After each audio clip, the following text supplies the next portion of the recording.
ekranı görürük. Texniki problem yoxdur ki. Görürük mən. Всё, Mən də хорошо. görsənəm. Deməli, başlayırıq birinci mətnimizdən. Deməli, birinci mətnimiz Amerika Birləşmiş Ştatlarında keçirilən bir bayram haqqında olan День Благодарения, təşəkkür günü adlandırılan bir bayram haqqında olan mətndənsə çox çətin mətn deyil, sadəcə bir balaca fikir qarışdıran mətnlərdən biridir. Deməli, başlayıram 6-cı sualdan. 6-cı sualın birinci cümləsi deyək də, birinci tezisi deyək. День Благодарения впервые был отпразднован индейцами. Deməli, deyir ki, həmin bu təşəkkür günü ilk öncə indeyçilər tərəfindən induslardır, səhv etmirəmsə, tam Azərbaycanca tərcüməsi nədir? Hindli deyirlər. Biri var Hind xalqı, Hindular. Hindular tərəfindən bəli qeyd olunub. Amma bu variantımız səhvdir. Niyə səhvdir? Əgər biz ikinci abzasın birinci cümləsini oxusaq, bizim orada belə bir cümləmiz var. День Благодарения впервые был проведен в 1621 году английскими колонистами, жившими в Плимутской колонии. Deməli, İngiltərə kolonistləri tərəfindən keçirilib, Hindular tərəfindən keçirilməyib. Ona görə 6-1-də düzgün variantım olacaq B variantı. Gələm 6-2-yə. Время от времени колонисты праздновали День Благодарения в честь плодотворного дня. İndi Agi. Bu sualın düzgün variantı A variantı olacaq. Niyə? Çünki əgər biz, baxın bu bizim belə bir cümləmiz var burada. Sonlara doğru altından xəttlə çəkmişəm. Deyir ki, День Благодарения впервые колонисты отмечали хороший урожай, благодарение от случая к случаю. Baxın, aşağıda qeyd olunub время от времени vaxtaşırı. Yuxarıda mətndə qeyd olunub от случая к случаю. Yəni hər hansısa bir vaxtdan digər bir vaxta. Bəli. Baxın, məsəl üçün время от времени tutalım deyirəm. Biri var, hər il sən bunu qeyd edirsən. Каждый год это отмечаешь. Есть отмечаешь время от времени. Yəni ki, vaxtaşırı bunu qeyd edirsən. Təkrarlayıram.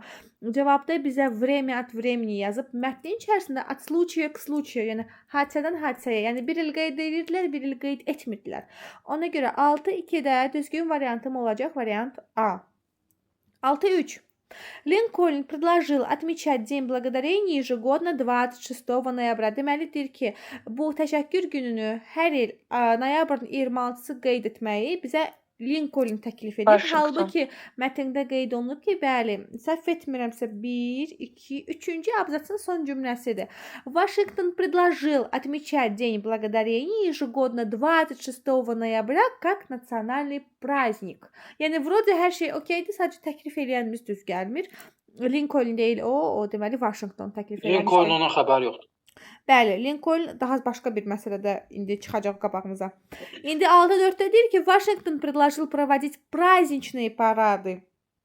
Deyir ki, deməli bayram paradları keçirməyi təklif etmişdi. Halbuki bizə Washington nəyi təklif edib? O deməli həmin bu bayramın noyabrın 26-sı qeyd olunmağını təklif edib. Amma həmin bu bayram zamanı, daha doğrusu həmin bu bayram günü parad təşkil etmək haqqında ümumiyyətlə mətndə bir məlumat yoxdur.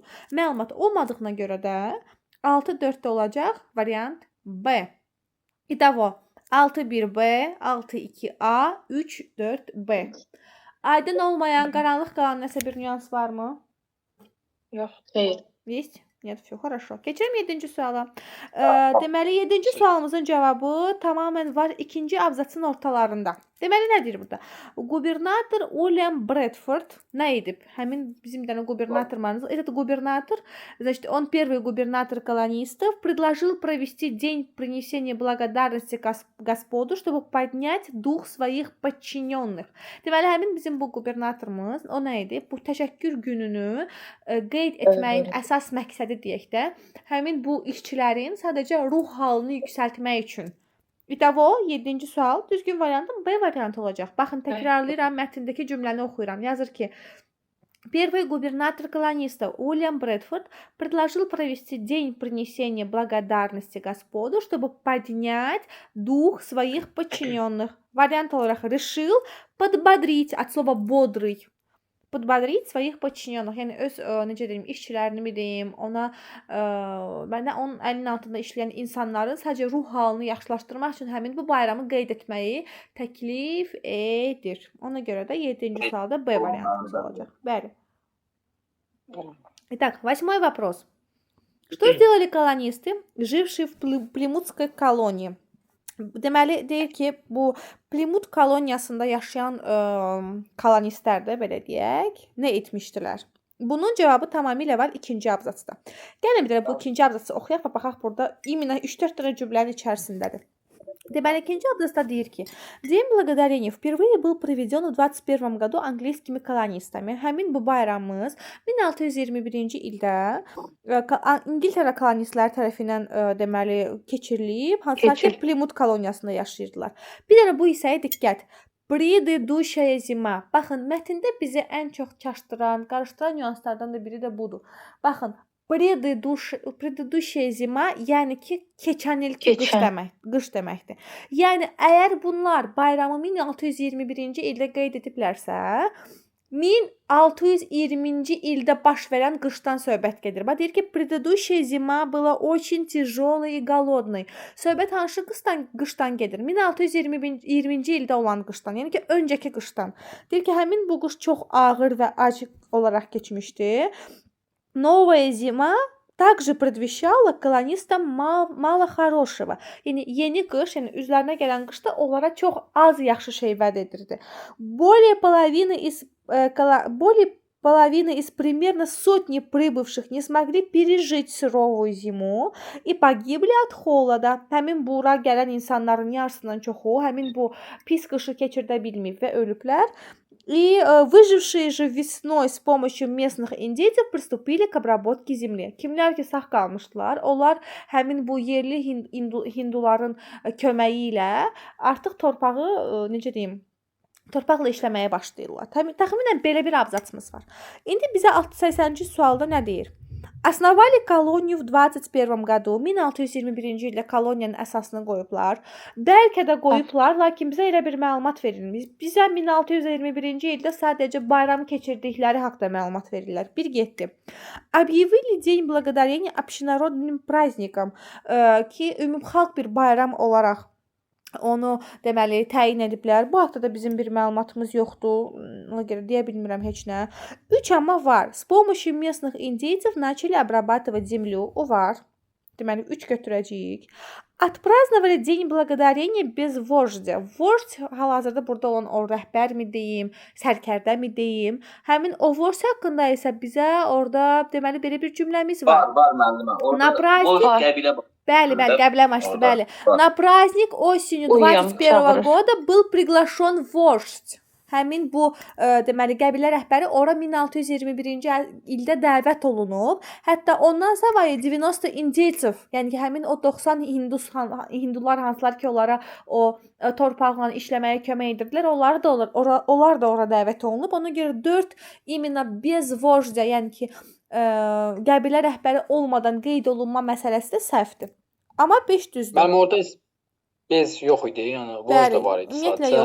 İnkar şəkisi qoyulur burada. Bəli. Və 5. 1620 году прошли через тяжелые испытания. Bu da sizə bayaq o dediyim məsələdir ki, burada baxın qeyd olunur 2-ci abzasının 2-ci cümləsində. Предыдущая zima была очень тяжелой и голодной. Əgər hal-hazırda 21-ci ildən danışılırsa və bizə qeyd olunursa предыдущая zima, söhbət hansı qışdan gedir? 1620-ci ildə olan qışdan. Yəni ki, 1 il öncəki qış. Burada elə qeyd olunub. Прошли через тяжелые испытания. Yəni ki, çox çətin sınaqlardan çıxıblar. Ona görə də düzgün variantım olacaq variant C. 3 və 5. Aydındırmı? Bəli. Aydın. Gələm 9-cu suala. Baxın, bu 9-cu sualda hər dəfə sizin üçün deyirəm. Zima. Bəli, mütləq və mütləq mətnin içərisində mənasını oxuyun. Məsəl üçün burada deyir ki, значение слова суровый. Mətndə orada qeyd olunub суровая zima. Söhbət soyuq qışdan gedir. Klimatdan gedir. Bəli, məsəl üçün orada ola bilər idi surovый человек. Surovый человек olsaydı, məsəl üçün siz orada strogiyi də götürə bilərdiniz. Ugrюмый da götürə bilərdiniz. Серьёзный da götürə bilərdiniz. Seriozunu da götürə bilərdiniz. Bəli, bəli. Amma baxın Bəli. elə burada o qeyd eləyən tələbə məsəl üçün bilmirəm fikir verdiniz, vermədiniz, amma burada strogi sözünü seçib. O amma necə seçib? Görürsüz, surovый sözünü mətndə oxumayıb. Tək problemi odur ki, mətndə o sözün mənasını necə deyim, fərqləndirməyibmi, aydınlaşdırmayıb. Ona görə stroqay. Halbuki mən stroqay zima deyə bilmərəm. Yəni ki, ciddi qış necə ola bilər? Amma o холодная zima именно burada surovый sözü sırf холодный mənasında götürülüb. Хорошо? Amma təkrarlayıram, məsəl üçün человек sözü ilə istifadə olunmuş olsaydı, mən artıq orada məsəl üçün холодный человек götürə bilməzdim. Çünki o da məcazi məna olmuş olacaq idi. Orada götürməli dedim, серьёзный человек, строгий человек, угрюмый человек aydındır. Biraz bu məsələlərdə. Amma Y variantı tərcüməsi nədir bəs? Тяжкий, o da. Mən də onu soruşdum. Bəli, тяжкий ağır. От slova тяжелый, тяжкий ağır deməkdir. Хорошо? Məsələn, o da uyğun gəlir də mətnə. Amma bizdən məcazi mənada tələb olunmur. Olunmur. Agi, bizdən məcazi mənada Qış ağır tələb olmur, qış olunmur. soyuq olur. Bəli. Bax sən Amma ağır da qış qış götürmüş. Agi, siz ağır qış da götürmüş olsaz yenə məcazi məna olmuş olur da. Amma bizdən sırf açıqlama olaraq tələb olunur ki, bax, surovoy sözü hansı mənada istifadə olunub? Sırf soyuq mənasında istifadə olunub. Хорошо? Bəli. Həm də mətndəki sözün əvəz etməsini istəyir də. Bəli, bəli. Ona görə maksimal orada uyğun var, холодная zima. Yəni bu mətni oxumaq lazımdır. Agi, davайте belə bir şey deyim sizə. Ümumiyyətlə, əgər aranızda kimsə, baxın, hal-hazırda 14-15 nəfər var da burada. Aranızda kimsə düşünürsə ki, mən mətni oxumadan suallara cavab verim, bu siz sadəcə və sadəcə sizin vaxtınızı alacaq. 6 ildir bu işin içərisində olan biri kimisə deyirəm ki, bu sizin alacağınız ən pis qərar ola bilər imtahanda.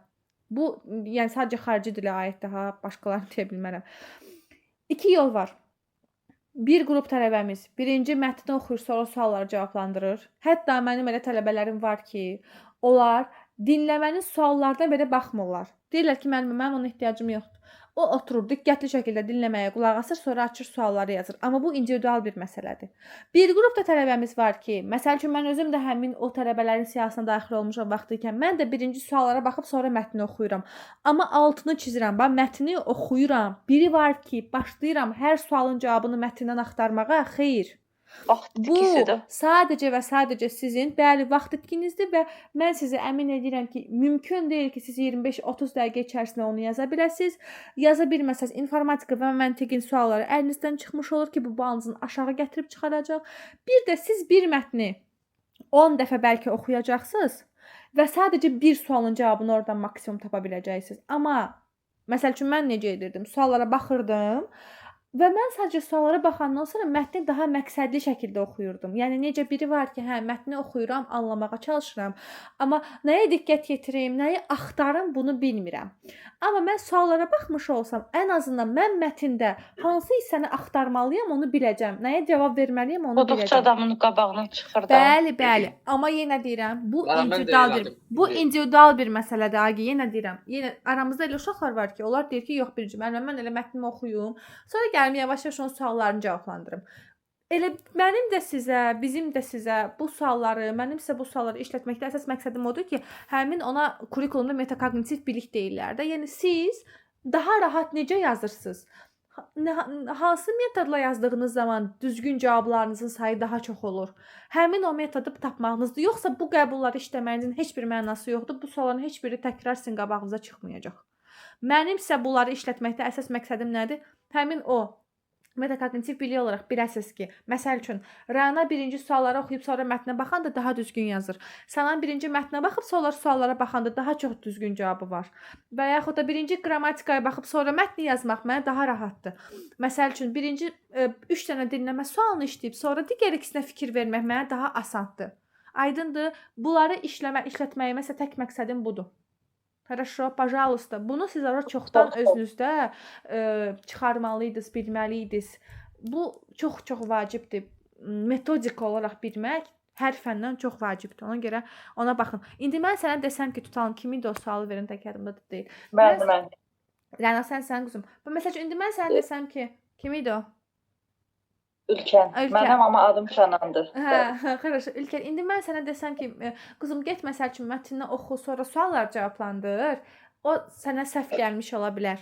Sənin metodikana uymamış ola bilər. Və yaxud da desəm ki, birinci suallara bax, sonra mətni cavablandır. Hər kəsdə o individualdır. Ona görə sən özün baxmalısan ki, hansı sənə uyğun Mən olacaq. birinci oxumalıyam gərək mətni Bax sonra. görsən, hər kəsdə fərqlidir. Çünki oxuyub sonra suallara baxanda Aha. уже yadımda qalır ki, o şeylər hansı abzasdaydı, hansı cümlədən sonra Vot, görsən, hər kəs üçün o individualdır. Bəli, məndə də elədir. Suala baxıb Nasıl? sonra tekstə baxıram. Ha, vot, Suala видите? baxanda tekstdə tez tapırmaq olur. No, все, görsən, hər kəs üçün individualdır. Все, bunu da belə özünüzdə yadda saxlayın. Gəlirəm indi 5 dənə bu yazdıq qrammatika sualımıza. Deməli, əslində uşaq suallardır. Bir dənə sual çıxmaq şərti ilə. Başlayıram 16-cı sualdan. Siz sualları görürsünüz də, Agi, правильно? Yox, görmürəm. Görmürsünüz. İndi görürük sualları. Bəli. Deməli, başlayıram 16-dan. Bu 16-cı sual haqqında, bir də 18-ci sual haqqında bəlkə bir 10 dəfə, hətta 17-ci sual haqqında da mən sizə məlumat vermişəm. Demişəm, bu mövzuları izahını demişdim. Baxın, bir dənə qəbulda qabağınıza çıxacaq. Bu 16 həmin o dediyim suallardan biridir. Deyir ki, укажите ряд слов, употребляющихся с предлогом в. V predloqu ilə istifadə olunan sözləri istəyir məndən. Düzgün variantım D variantı olacaq. В лесу, Bəli. bu istisna sözü idi. Поселок demişdim, coğrafik məkanlarla V istifadə edəcəksiniz. В поселке, в деревне, не знаю, там, в городе, в селе. Depo nədir? Qapalı məkandır. Nə istifadə olunacaq? V istifadə olunacaq. Məsəl üçün A variantında bort sözümüz gedir. Потому что на борту olmalıdır. На краю. C variantında на берегу. Y variantında на станции. Düzgün variantım qalır D variantı. 17-ci sual. Со словом болотистый. Bir dənə xahiş edirəm, fikir verin. Болотистый sözünün yanında açıqlama olaraq sonluqlar da qeyd olunub. A-ya, O-y, I-y. Yəni bu o deməkdir ki, aşağıda verilən sualların cinsi, təki və cəmi sizə maraqlı olmalı deyil. Sadəcə məna olaraq baxmalısınız. Болотистый sözündə ist var. Nəyi bildirir? Çoxluğu bildirir. Deməli, болотистая местность, bataqlıqlı yer. Болотистая почва, nədir? Poçva. Как его? Torpaq. Bataqlığın torpaq. Bataqlığın torpağı da belə deyək. Amma болотный цвет, например, olmalıdır. Nə deməkdir болотный цвет? Rəng. Rəng olaraq. Rəng. No da, все. Bataqlıq. Elə o məna olaraq da düzgün variantın 1-4 olacaq variant A. 18. Mən bu balotla səhv yazsaydı, Hı. o bizə nə olardı? Haramçılıq olardı. Da bu bax başqa parodiyumda səhv eləsəz bəlkə bu məni o qədər əsəbləşdirməz. Amma imенно bu sözdə səhv yazsaydınız da mən sizə sözüm yox idi. Bolotный цвет deyirik də, düzdürmü? Da. Bəs o danışıqda razgovorna reçdə balotovый da deyirik. O səhvdir, hə? Balotovый. Onu quzum birinci dəfə deşdirəm mən. Mən bəzən o Ona görə mən deyirəm ha. Qızım ona görə mən deyirəm mən parodiumun səhv istifadəsi nitq səhvidir. Al bax sən gördün nitq səhvi. Hə.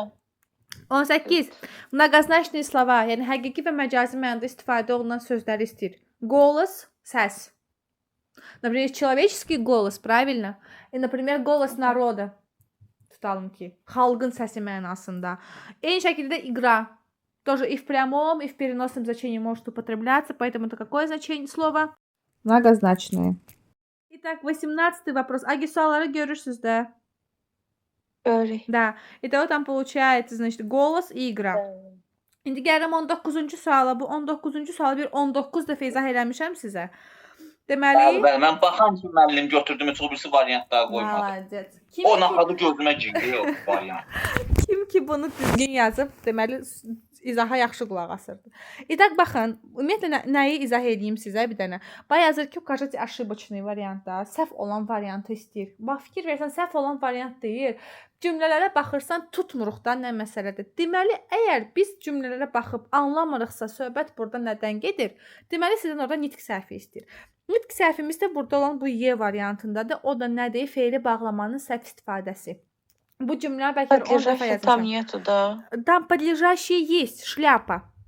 Bax bu tip cümlələrdə nə idi? Bax Y variantında olan səhvi bir dəfə də izah edirəm. Deməli, подъезжая к станции bu bir fe'li bağlamadır və sizin fe'li bağlama istifadə olunan cümlənizdə mütləq mübtəda olmalıdır. O mübtəda həm fe'li, həm də fe'li bağlamanı icra etməlidir. İndi baxın. Что шляпа? Bəli, что шляпа? Nə şляпа? Шляпа что сделала? Слетела. Şляпam nə etdi? Uçdu. Okey. İndi sual verirəm. Həmin bu şляпа может подъезжать к станции? Sizin şляпanız stansiyaya yaxınlaşa bilər? Xeyr.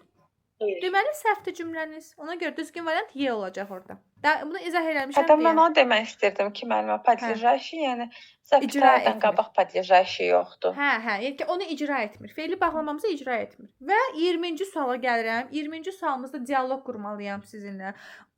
Yəni o qədər də çətin bir dialoq deyil. Hətta mən sizə Asan idi, orada 4 dən 5 gəlirdi. Da. Heç O baxmağa ehtiyac həmin yox o idi. 4 ilə 5-i bu dialoqu səhv yazan tələbələr necə tapa bilər? Elə orada olan sözlərlə. Bax deyir ki, Leyla, где ты была вчера? Dünən harda olmusan? O da 4 ilə cavab verəcək ki, я была в музее музыкальных инструментов. А что тебе там особенно понравилось? Nə daha çox xoşuna gəldi? Əsasən xoşuna gəldi. Bax, понравилось sözü var. Что тебе особо понравилось? Deməli 5 ilə cavab verəcəm ki, мне понравился тар. Что ты нового узнала от Тари? Bu tar haqqında yeni nə öyrənmisən? Bax bir dənə 2-yə. Я узнала, что музыкант Мирза Садык вместо 5 струн на таре сделал 11. Deməli 5 dənə həmin bu struna yerinə 11 dənə edib. Как он играл на таре? Tarda necə oynayırdı? Oy, nəsə mən səhv elədim. Mən 4 dən 5 tapandan sonra heç davamlı çox da baxmağa ehtiyac yoxdur axı. Yox, bir dənə deyən mən Asta başqa düz gələn bir şey Da, yoxdur. просто mən elə bir nəyisə düzgün что-то узнал, потому что музыкант. Sonra как он играл на таре? Он играл на таре, прижимая его к груди. Və как раньше держали тар? Раньше тар при исполнении держали на коленях. Bəli, B variantımız düzgün. Просто orada bir balaca səhv qeyd etmişəm sizin üçün. Итого получается вариант B. Bəli. Okey, Agim. Bəli. 19-cu sualın digər variantlarına baxa bilərik. 19-cu sualın digər variantlarında hamısı hələ demək olar ki, eyni mövzudur. Orada, məsəl üçün deyirəm, A variantı, пришедшие в парк дети быстро принялись за игру. Parka gələn uşaqlar tez bir zamanda oyuna başladılar. Qızım, bu digər suallarda səhv yoxdur deyə mən orada sənə heç nə izah eləyə bilmirəm. Başa düşdün? Orada D var, orada izabalizm olmalı deyildi. Mən o vidu məsələsini sizə keçən dəfə nitq səhvləri izah eləyəndə demişdim. Vidu, İza, по причине, bunlar hamısı səbəb göstərir. Bəli, hamısı səbəbdir. Sən ora İza da qoya bilərsən, vidu da qoya bilərsən, по причине də qoya bilərsən. Səhv deyil o. Хорошо? Yəni o sinonim predloglar olduğuna görə səhv deyil. Хорошо? Bir dənəsində yazmamışdım. Хорошо. Bir dənə sonra yazarsınız mənə ümumi nəticələrinizi. Agi, bu suallardan 16, 20 aydın olmayan, qaranlıq qalan nə var? Пожалуйста. İlk nə müəllimə aydındır. Aydındır hamısı. Mənə biraz qrammatika çətindir. O birisiləri elə bilirəm, qrammatikadan problemdir. Хорошо. Bu da biraz geç qoşulmuşdur ona görədir. Хорошо, отлично. Müəllimə, axşamınız xeyir. Axşamın xeyir qızım. Bu 19-cu sualda müəllimə, bu B variantında vısadı yazılır. Vısadı olmamalıdır orada. Всады burada yön bildirir qızım, istiqamət. Всады, протянувшись вдоль берега, пришла непривычная тишина. В саду bağda deməkdir. Всады bağlara. От слова сады bağlar. Всады bağlara. Cəm formasında istiqamət bildirir.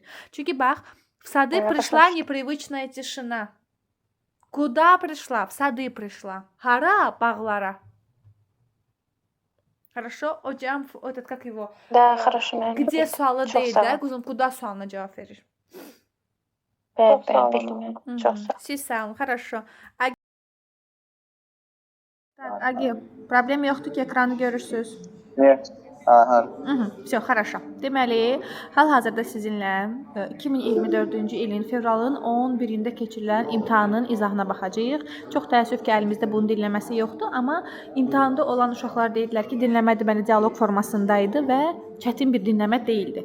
Yəni ki, yazan uşaqların çoxusu 5-in də 5-ini yazmışdılar. Çox nadir halda 3 və yaxud da 4 yazan, heç yazmayan İnanın ki yox idi. Yəni uşaqlara elə deyirdilər.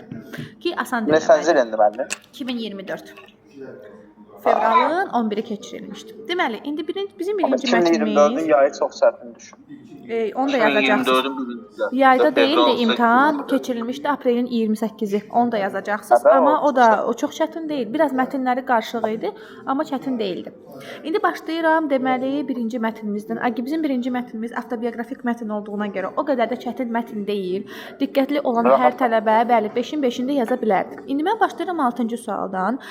Mətndə deməli hər belə fərqləndirdiyim hissənin yanında hansı sualın cavabı olduğunu qeyd eləmişəm. На всякий случай. Deməli başlayıram 6-1-dən. Yazır ki, будущий врач получил высшее образование в Xarkivi. Deməli söhbət burada Xudayar Bəkdən gedir. Deyir ki, gələcək bizim bu həkimimiz, yəni Xudayar Bək ali təhsilli Xarkovda alıb. Əgər biz sizinlə ikinci abzasın birinci cümləsinə baxmış olsaq, orada belə bir cümlə var. Xudayar Bək Rafibekov окончил медицинский факультет Xarkovskого университета. Xarkov universiteti harda yerləşir? Xarkovda yerləşdiyinə görə nəzərə alarsak əgər bunu 6-1-də düzgün variantım A olacaq. Yadınızda da mən sizə həmişə demişdim, mətn yazanda ya o informasiya mətnin içərisində qeyd olunmalıdır, ya da ki siz o qənaətə gəlməlisiniz. Baxın, burada oxuduq ki, значит, окончил медицинский факультет Xarkovskого университета və bu qənaətə gəldim ki, Xarkovski universiteti yerləşir Xarkovda. Значит, mənim düzgün cavabım bu olacaq. 6-2.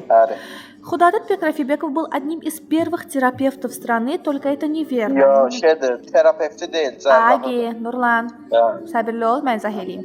Хорошо?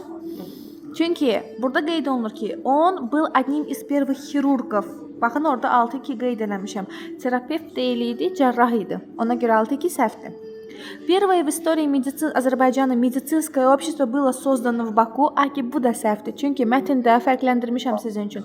28 мая 1918 года в Генже было создано правительство Азербайджанской Демократической Республики. Onun yuxarısında var. В Генже было создано первое в истории Azərbaycana Генжинское медицинское общество. Yerini səhv qeyd eləmişəm sizin üçün. 6-3-də olacaq variant B. 6-4. Xudayar Bək делал все возможное, чтобы установить стабильность в родной губернии. Deməli, bir müddət bizim bu deməli Xudayar bəyimiz Ganjinskaya guberniyanın qubernatoru təyin olunmuşdu və bizim mətnimizin ən son cümləsi. В период своего правления он приложил все усилия к борьбе за установление законности и правопорядка в губернии. Yəni ki, həmin bu guberniyada stabilliyi qorumağın tərəfdarı olduğuna görə 6-4-də düzgün variantım olacaq variant A. İtavo 6-1A, 2-3B və 4A olacaq. Okeydir. Aydın olmayan nəsə var? Evet. Все, keçirəm 7-ci sualı. 7-ci sualda выделенное слово mətndə решение deyə bir söz qeyd olunub. Agi, baxın, решение Azərbaycan dilinə iki cürə tərcümə olunur. Bir qərar deyə tərcümə olunur, bir də həll deyə tərcümə olunur. Ümumiyyətlə mən sizə bir söz məsələsi varsa həmişə deyirdim, mətndə oxuyun, sonra mənasını bəlirləyin. Baxın, bu tamamilə həmin o suallardan biridir. Gəlin bir dənə mətndə oxuyaq. Görək решение sözü hansı mənada istifadə olunub. 17 июня 18 года правительство Демократической Республики приняло решение. İndi siz mənə deyin görün, приняло решение həll qəbul etmək olar, yoxsa qərar qəbul etmək olar? Təbii ki, qərar qəbul etmək olar və bizim qərar deyə aşağıda sinonim variantımız olacaq variant Y. Постановление. Baxın, hər sözün tərcüməsini yazın. Hərfi şeydə постановление elə şeydə vəzifəyə gətirmək, nə bilim, şey eləmək kimi olduğuna görə mən постановление-dən biraz постановление vəzifəyə gətirmək. Xeyr, mən elə bir mənasını bilmirəm. Bəlkə də var, amma mən bilmirəm. Elə bir şey xatırlayıram. Bax, mən orada bütün sözlərin tərcümələrini yazmışam. Изыскание, axtarış, заявление, ərizə, указание, göstəriş. Bax, vəzifəyə kimisə gətirmək üçün birinci указание vermək lazımdır bildiyim qədərilə. Bir də изъявление isə bildiriş deyə tərcümə olur. Amma постановление именно после hər hansısa bir necə deyim sənə, hadisədən sonra verilən bir qərardır. Обсуждается, дискуссия проводится, беседа проводится и дается постановление. Qərar qəbul olunur. Aydındır? Ona görə 7-ci sualda variant olacaq Y. Daha sonra gəlirəm 8-ci suala. Burada biz sizinlə cümlə tamamlamalıyıq. Baxın, 2024-cü ildə mən özüm uşaqlarla getmişdim imtahana və imtahandan çıxıb da bu sualı səhv yazan bütün tələbələrin tək problemi diqqətsizlik idi. Niyə diqqətsizlik idi? Burada çoxsu 8-ci sualda düzgün variantı olaraq çıxıb hətta mənə dedilər ki, müəllimə 8-ci sualda düzgün cavab yox idi. Niyə? Çünki fikirlərini hamı yönləndirib Xudadət bəyin özünə. Amma burada məndən onun atasının nə işlə məşğul olduğu, atası ilə bağlı olan cümləni tamamlamalıyam mən. Vot, bilirəm. Nətərdə o? Başımda tələbələrimi tanıyıram, harda səhv edəcəyinizi bilirəm. Bütün o hansı uşaqlar ki, bu sualı səhv yazmışlar, hamısı diqqətsizliyinə görə səhv yazır. Baxın, yazır ki, burada известный общественный деятель Аликбер Рафибеков. Аликбер Рафибеков kimdir? Отец Худадат Бека. Baxın, orada qeyd eləmişəm. Пользовался исключительным уважением и авторитетом среди гэнь жинцев. Gəncəlilərin arasında çox böyük bir hörməti var idi. Он оказывал материальную помощь одаренным детям бедняков. Yəni o kasıb ailələrin istedadlı uşaqlarına, deməli maddi cəhətdən kömək eləyirdi. A variantı финансово поддерживал талантливых малоимущих детей.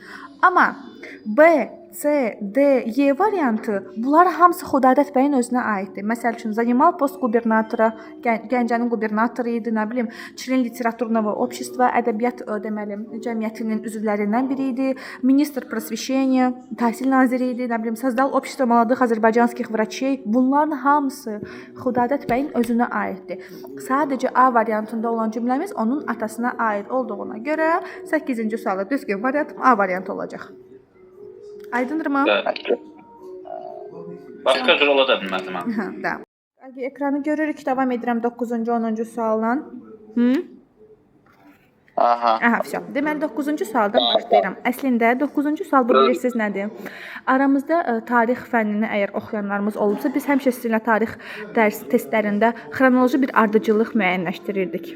Yadınızdadırsa bəlkə o tip suallar. Baxın, 9-cu sualda eynən o tip bir sualdır. Mətnə əsasən baş verən hadisələri xronoloji ardıcıllıqda düzməlisiniz. Məsəl üçün, mən burada düzgün variant olaraq C variantdır. C variantında 3 ilə başlayıram. Deyir ki, Возвращение выпускника медицинского факультета на родину. Əgər bizim ikinci atasının birinci cümləsini oxusaz, orada Xarkov Universitetindən deməli həmin bu Xudadət bəy Rəfibəyev ölkəmizə dönüş edir. Deməli görürsüz 3 ilə başlayıram. Sonra 4-dən davam edəcəm. Что является создателем литературного общества. Deməli qaydandan sonra o ədəbiyyat cəmiyyəti yaradır. 5. Создание Азербайджанской демократической республики и назначение Худадатбека на должность министра здравоохранения. Deməli, daha sonra Azərbaycan Demokratik Respublikası qurulur və həmin bu Xudadət bəy Səhiyyə naziri təyin olunur. 1. Назначение Худадатбека Рафибекова на поst gubernatora Gəncə. Daha sonra o Gəncə quberniyasının deməli qubernatoru təyin olunur və 2. Борьба истинного патриота за установление мира и порядка в губернии. Mətnimizin ən son cümləsi. O qubernator təyin ondan sonra Gəncədə olan stabilliyi qorumaq üçün əlindən gələn hər şeyi edir. Düzgün variant olacaq burada variant C. Aydın olmayan nəsə var? Yox. Gəlirəm 10-cu suala. Baxın, 10-cu sual mütləq imtahanda 99%, bir mətninizdə bu sualdan 100% olacaq. Deməli, 10-cu sualda deyir ki, на какие из перечисленных вопросов есть ответы в тексте? Mətndə hansı sualların cavabları qeyd olunub? Cavabımız 1, 2 və 3 olmalıdır. Bir də, где Xudadət bəy Rəfibekov получил высшее образование? Ali təhsilini harda alıb? Elə ikinci abzasın birinci cümləsi Xarkov Universitetində. К чему стремился Xudadət bəy, будучи в должности губернатора? Gubernator olduqdan sonra nəyə? Can atıb hər zaman, stabilliyi qorumağa can atıb. Bir də bu üçüncü sual. Məsəl üçün, imtahanda 99% tələbə, kimlər ki bu sualda səhv eləmişdilər, hamı eyni məsələdə səhv eləmişdi. Baxın, deyir ki, когда Xudadət bəy был назначен на должность министра здравоохранения. Deməli, nə zaman deyir, o Səhiyyə naziri təyin olunub. Baxın, bizim mətndə belə bir cümləmiz qeyd olunub. Yazır ki, значит, где это? Сейчас, секундочку. Да, 17 июня 2018 года правительство Демократической Республики приняло решение о создании Министерства здравоохранения. Deməli, 17 iyun 1918-ci ildə deməli hökumət bir qərar alır ki, o Səhiyyə Nazirliyi təyin etsin. Yəni açsın da belə deyək. В том же году, əgər mən в том же году deyirəmsə nəyi nəzərdə tuturam? Elə 1918-ci ili. Düzdür? Həmin ili deyirəm də. Bax, ona görə də 3-cü sualın cavabı mətndə var. Məndən soruşur ki, o nə zaman deməli Səhiyyə naziri tələb olunub? Həmin ildə, yəni 1918-ci ildə. Baxın, yanına da yazmışam. 17 iyun 1918-ci il. Ona görə cavabım 1, 2, 3 olacaq. Həm də 4 ilə 5 yoxdur axı. 4 ilə 5-i tapmasan da qalır 1, 2, 3-də. Mən 1, 2-ni tapdım, gördüm 4, 5 yoxdur. 1, 2, 3 yazdım. Vsyo. Amma nəzərə al, burada 1, 2 də olmuş ola bilər cavab. Yəni atma da, çalış düzgün yaz. Okay, birinci mətndən aydın olmayan, qaranlıq qalan nəsə var? Bir də səhvim oldu, o da 8. Gəlirəm deməli ikinci mətnə. İkinci mətn bildiyimiz bu şəkər var. Saxarnaya vata nədir Azərbaycanca? Pambıq şəkər. Azərbaycanca soruşuram. Pamuk şəkər nədir? Azərbaycanca pamuk şəkər var. Pamuk şəkər türkcə deyil. Şirin pambıq da mənim, şirin pambıq. Azərbaycanca bilmirsə, oturmuş burada rus dili öyrənməyə. Biabırçılıq. Nəysə, 11-ci sualdan səsim gəlmir. Gəlir, zarafat deyirəm. Okay, deməli 11-ci sualdan davam edirəm. Deməli 11-ci sualda 11-1-də mənə deyir ki, сахарную вату можно сравнить с пышными облаками. Deyir ki, deməli həmin bu pamuk şəkəri, sizin demiş və ya da şəkər pambığını deyir, с пышными облаками, yəni ki, buludlarla deməli müqayisə etmək olar. Birinci abzasın elə birinci cümləsində. Пышные, сладкие облака на палке. Sanki onları müqayisə edib ki, deməli həmin bu pamuk şəkər, mənim dilimə daha çox bu yatırdı onu deyirəm amma, həmin bu pamuk şəkər, həmin bu bildiyimiz deməli buludlara bənzəyir. Mətndə qeyd olunub, deməli düzgündür. 11-2. Baxın 11-2-də ümumiyyətlə bu eksport, import məsələləri, vazit, vivazit, bunlar hamısı mətnlərdə də, testlərdə də hər zaman belə necə deyim, tələbələri çaşdıran nüanslardan biridir. Baxın 11-2-də bura mətnin yanına qeyd eləmişəm. Deməli 11-2 və 12-ci sualın cavabı demək olar ki, eynidir. Bir cümlənin içərisindədir. İndi o cümləni oxuyacağam və tərcümə edəcəm sizin üçün. Beləliklə biz 11-2 və 12-ci sualın cavabını tapmış olacağıq. Bax deyir ki, поскольку основной ингредиент был на вес золота, так как Европа импортировала сахар с Востока, это лакомство было доступно лишь высшему обществу. Deməli, həmin bu pamuk şəkəri hazırlamaq üçün əsas ingrediyentimiz şəkərdir. Və yazır ki, həmin bu əsas ingrediyent deyir, qızıl qiymətinə idi. Çünki Avropa onu şərqdən gətirirdi. Burada yazır ki, eksportировала сахар на восток. Xeyr. İmportировала сахар с Востока. Şərqdən gətirirdi. 11-2 səhvdir. Yəni ki, və şərqdən gətirdiyinə görə və bu ingredient çox bahalı olduğuna görə kasıb təbəqəyə çatmırdı. Ona ancaq belə deyək də VIP təbəqə yeyə bilərdi və yaxud da могли себе позволить. Baxın, 11-2 B olacaq. Çünki bəli, ancaq varlılar onu yeyə bilər. Deməli 11-2 B olacaq. Niyə? Çünki importировала сахар с Востока. Bir dənə 12-ci cümləmizə də baxaq, sualımıza da baxaq. Çünki eyni cümlədədir cavabı. Yazır ki, в XIV веке из-за высокой стоимости основного ингредиента десерт из сахарных волокон. Deməli deyir ki, 14-cü əsrdə bu desertin əsas ingrediyentinin çox bahalı olmasının səbəbi nə idi? Nə var idi orada? C variantına baxın. Производился в малых количествах для состоятельных людей. Nə deməkdir для состоятельных людей? Ancaq varlı insanlar üçün. Hansına fikrim getdi? Hansını izah edirsiniz? 11-2 ilə 12 izah edirəm. Elə bir başlayanda dedim axı 11-2 ilə 12-nin cavabı eynidir. Biraz diqqətli qulaq as. 11-2-nin də cavabı, 12-nin də cavabı eyni cümlənin içərisindədir. Ona görə ikisini də birlikdə izah edirəm. 11-2 səhv oldu. Çünki importировала. 12 də səhv, 12-də də düzgün variantım C variantı. Çünki orada qeyd olunub ki, ancaq varlı təbəqə onu yeyə bilərdi. Ona görə 12-nin də cavabı C variantıdır. Производился в малых количествах для состоятельных людей. Yəni ki, yaxşı vəziyyətdə. 11-2-də eksporta görədir. Orada dedik ki, Vostokdan eksport olur amma. Bəli. 12-də C variantdır. Qayıdıram 11-3. Ay Allah. 11-3. Стоматолог из Америки изобрел аппарат для изготовления сахарной ваты. Bəli, altına xətt çəkmişəm. Интересен тот факт, что Уильям был стоматологом. Həmin bu necə deyim, pamuk şəkəri düzəldən aparatı kim icad edib? Bir stomatoloq. William Morrison. Və o stomatoloq idi. Bəli, Mənə qaranlıq qaldı o sual. O icad eləyib. Axı burada elə demir yuxarıda mətndə. Yo, icad edib deyəndə ora bax. 1, 2, Üçüncü абзац. 1, 2, üçüncü абзац. Узнал американец и решил предложить потребителям угощение. Изобретенный им аппарат был запатентован и прошел первые испытания. Bax, İldüz onun aşağısında cümlə var. İzabretiyonный им аппарат. O tərəfindən icad olunmuş aparat. Kim tərəfindən? William Morrison tərəfindən. Üçüncü abzası diqqətli oxusan, orada var onun cavabı. Bəli, müəllimə, bəli. Axıra qədər keçməmişdim. Bəli. Və son olaraq 11.4. Baxın, 11.4-ün cavabı ən son abzasımızdır. Amma bu açıq şəkildə mətnin içərisində qeyd olunmayıb. Hətta şablonda bizə bunun cavablarını verəndə bir çox tələbə buna şikayət bildirmişdi ki, müəllimə. Orada səhv olmalı deyil ki. Xeyr, səbirli olsan izah edəcəm niyə səhv deyil. Təkrarlayıram, bizə şablonda bunun cavabını verəndə bir çox tələbələr şikayət eləmişdi ki, müəllimə, çox çətindir, biz bunu tapa bilməzik falan. Дело в том, что ən son abzasımızda bizə belə bir məsələ var. Deyir ki, но главный десерт этот практически безвреден. Deyir ki, həmin bu desert, yəni ki, ziyansız bir desertdir. В одной порции содержится безобидная доза сахара. Yəni onun bir porsiyasında çox az dərəcədə şəkər olur. Yəni ki, həmin bu pamuk şəkərini deyək də.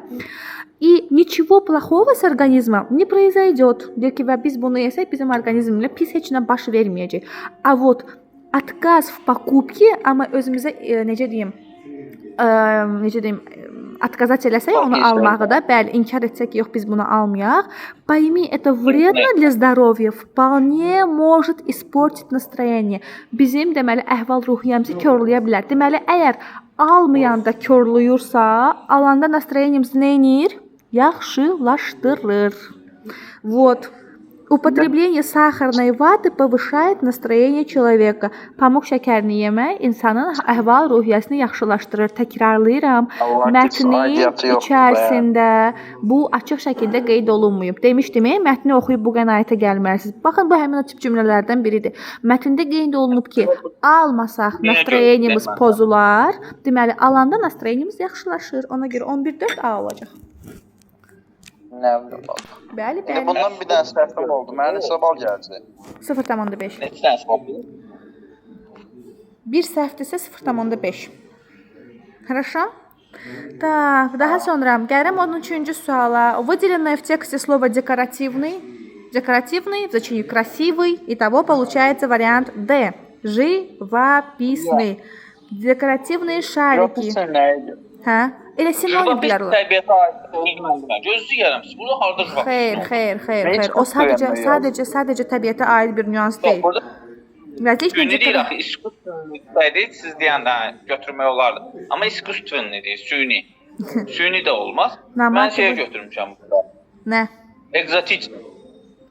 Yox, ekzotik nə olmaz axı, məncə iskustvenli süni topazdır. Agi, mən sizə deyirəm ki, iskustvenli formada ekzotik şey düzəldir də.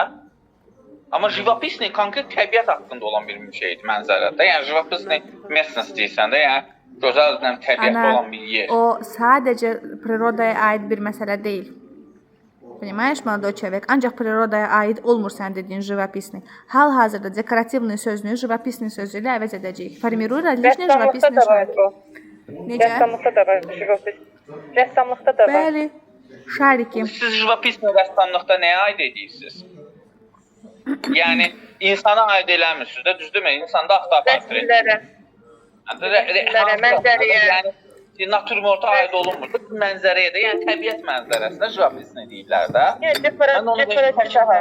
Давайте uzatmayaq bu məsələni, Agi. Давайте uzatmayaq. Bu bizə şablon tərəfindən verilən bir cavabdır və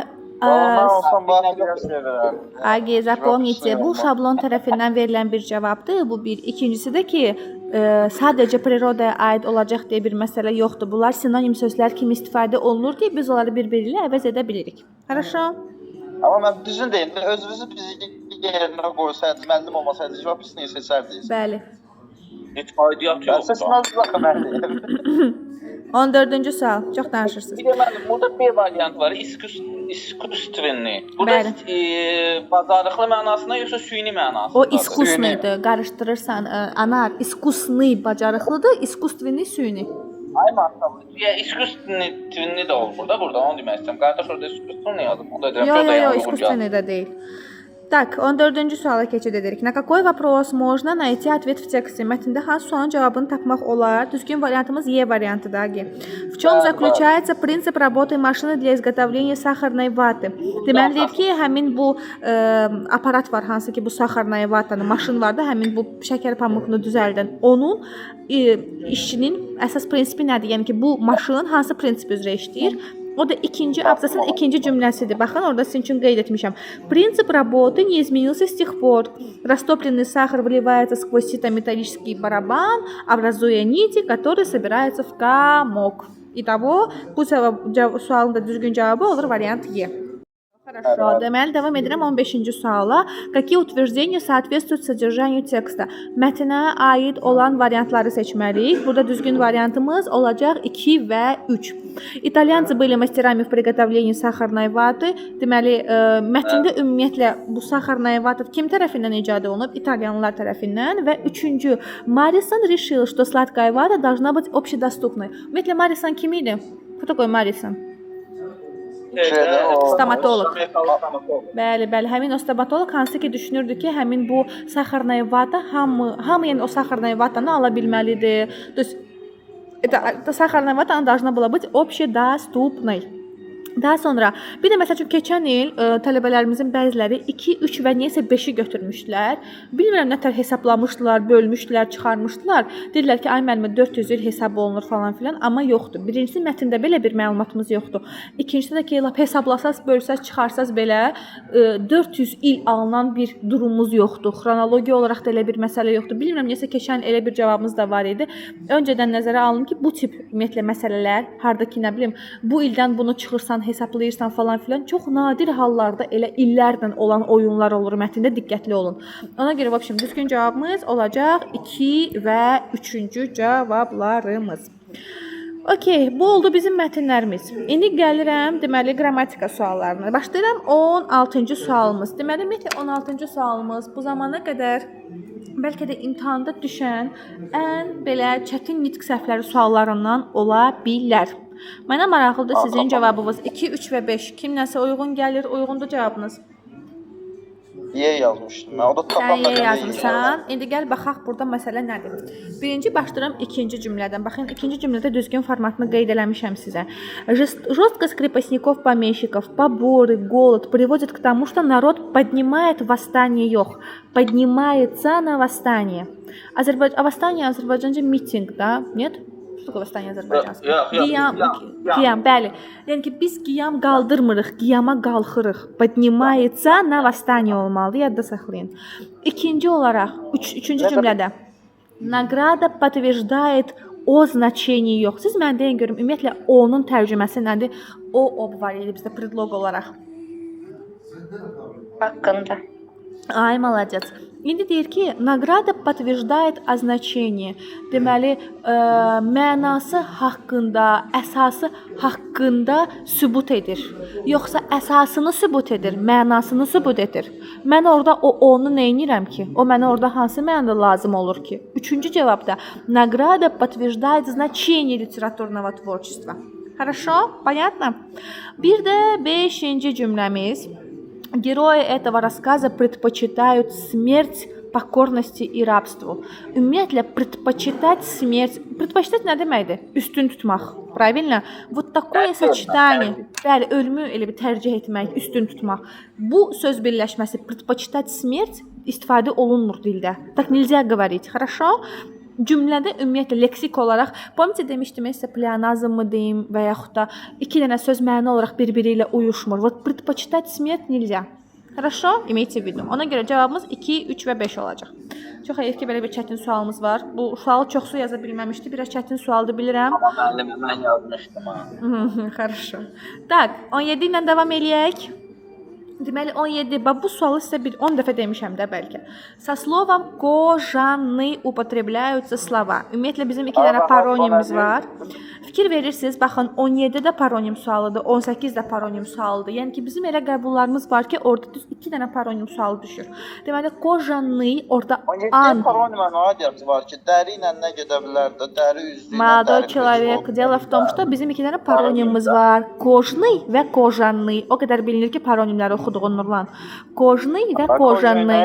Kojanny orada an var. An deməli suffiksi mənə nəyi bildirir? Bildirir material. Kojanny dəridən hazırlanmış deməkdir. Mən demişdim, paronimin içərisində in, an, yan şəkilçiləri nəyi bildirir mənə?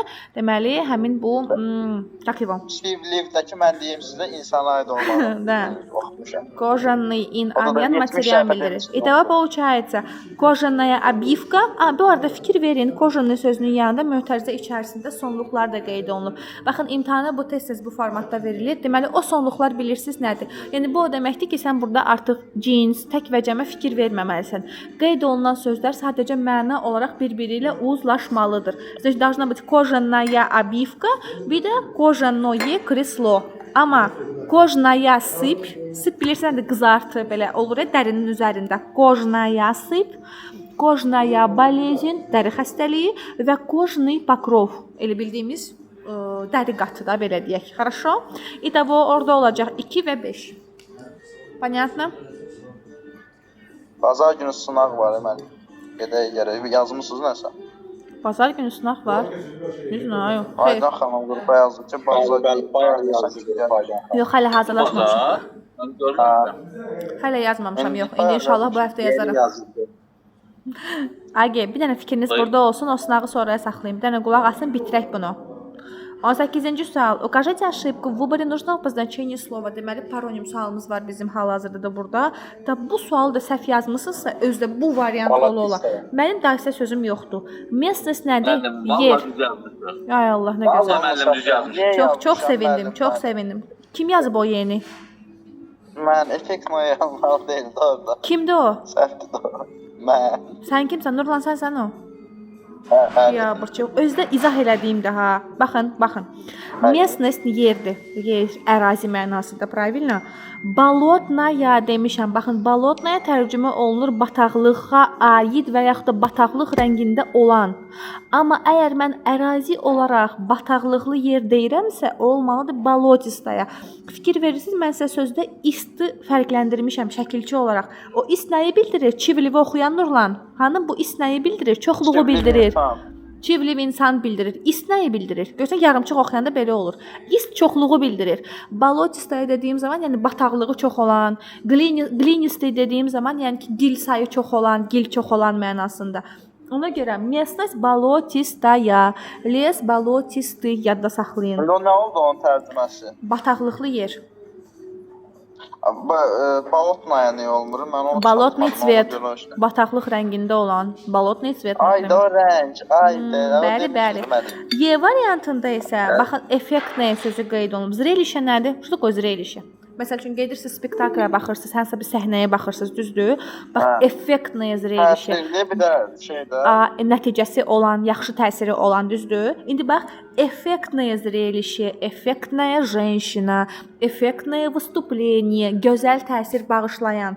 Sənin məsəl üçün deyirəm, səhnəciyin necə nəticəli ola bilər? Вот, например, biz deyirik effektivный metod deyirik, effektная женщина deyirik. Eyni şey deyil axı. Effektivный metod dediyim zaman yaxşı nəticəsi olan, yaxşı effekt verən, bir də effektная женщина dediyim zaman gözəl təsir bağışlayan deyə nəzərdə tuturam. Niyə bunları qarışdırırsınız? Пожалуйста, buradakı bəlkə demək olar bütün paronimlər bir 10 dəfə təkrarlamışam sizin üçün. Bir dənə də fikrinizi yönəldin, zəhmət olmasa 18-də D variantına. Baxın D variantına. Baxın, niyə orada ответ дипломатичный olur? Kim mənə izah eləyə bilər? Çünki diplomatik ответ deyə, yəni nə deməlidir? Mən özümə götürə bilərəm bu suala cavab vermək. Çünki ответ özü insana aid olduğuna görə diplomatik ответ də insana aid olur. Mən diplomatik insana aid olması ilə sənlə razıyam, amma cavabınla razı deyiləm. Denən.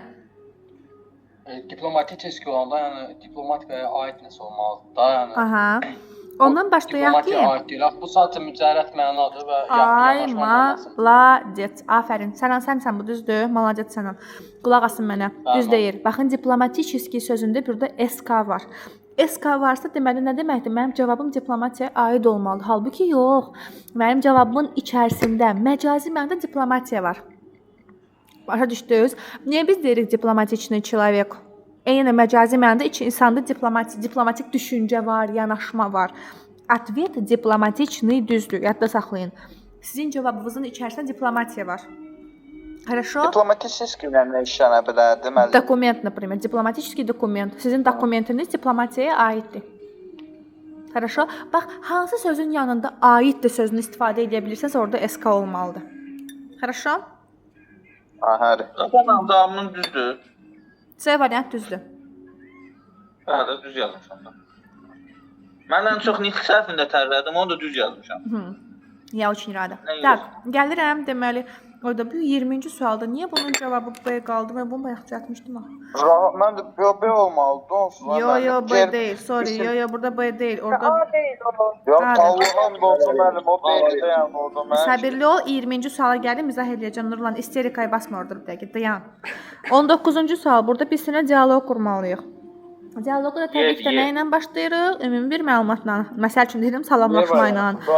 Bəli, başlayırıq deyir. Yox, mən izah edeyim, ürəyim rahat olsun. Deyir ki, здравствуй, Nigar. Təbii ki də cavab, aha, mən varam ya burada. Привет, Sabina. Как дела? Как ты провела лето? Deyirsən, yayı necə keçirmisən? O da 4 ilə cavab verir. Я все лето, можно сказать, провела в пути. Deyir ki, mən bütün yayımı demək olar ki, yolda keçirmişəm. Bax, yolda keçirmişəmin bir sualı gəlir sanki. Ты много ездила? А где ты была? Ay Allah bizə də belə dərdlər versin. Deyir ki, çox gəzmisən? Harda olmusan? O da deməli 3-dən cavab verəcək. Bax, harda olmusan sualının cavabı gəlir. Я была в Генже, в Сальяне, в Ширване deyir. Sonra bir də sual verir. А как ты провела лето? O da birlə bitirir ki, bəs я была на даче в Bilgə. Bunlar 100% belə qəşəng varlı takılırlar. Bilgədə olmuşam. Bir nə bilim Gəncə, Səlyan, Şirvan gəzib. Nə gözəl, nə möhtəşəm. Burada yazılan Sabinanın amma mənlə heç bir əlaqəsi yoxdur. Keçirik 20-ci suala. 20-ci sualda da baxın məndən həm isim, həm sifət kimi istifadə olunan sözlər tələb olunur. Agi, bu приёмная və stolovaya sözünü yalan olmasın bir 18 milyon dəfə deməmişəmsə, mənim də adım Səbinə olsun da. Bəli, demişəm. Bəli, baxın. Ondan da siz B variantı götürüb yazmışsınız orada. Mənə də çox maraqlıdır. Baxın. Bəli. Bu C variantımızda. Mən o yazmışam, sizdən dirəşəcəydim ki, elə döyüb elədir. Yo, mən orada elə bir ki, avtomatik olaraq B götürmüşdüm. Orada variant A-dır. O biri PDF-də düzəltmişəm, burada düzəltməyi unutmuşam. Теперь запомните, смотрите. Bəli, A variantımız düzdür. Çünki mən deyə bilərəm, например, приёмная врача tutalım ki. Necə tərcümə olacaq приёмная врача? Həkimin qəbul otağı. Ay, sağ ol. Bax, qəbul otağı deyə tərcümə olunur. Bir də məsəl üçün desəm приёмная дочь. Ögey qız. Bəli, yəni ki, bildiyimiz, так сказать, kiraya götürmüş deyəcəkdim. Övladlığa götürülmüş mənasında. Правильно? Bir də stolovaya sözü də bir yeməkxana deyə tərcümə oluna bilər. Bir də məsəl üçün desəm stolovые ложки, çay qaşıqları deyə tərcümə olunur. Görürsüz, həm sifətdir, həm isimdir. Понятно? Ona görə düzgün variantım 20-ci sualda olacaq variant A. Пожалуйста. Хорошо? 12 düzüm var idi mənim. Sizə görə 11 dənə düzüm qaldı. Qarşı açıcı. İdoxlir. Agi, nəsə aydın olmayan bir şey var, qaranlıq qalan hansısa bir nüans var. Sən indi yazacaqsan yenə.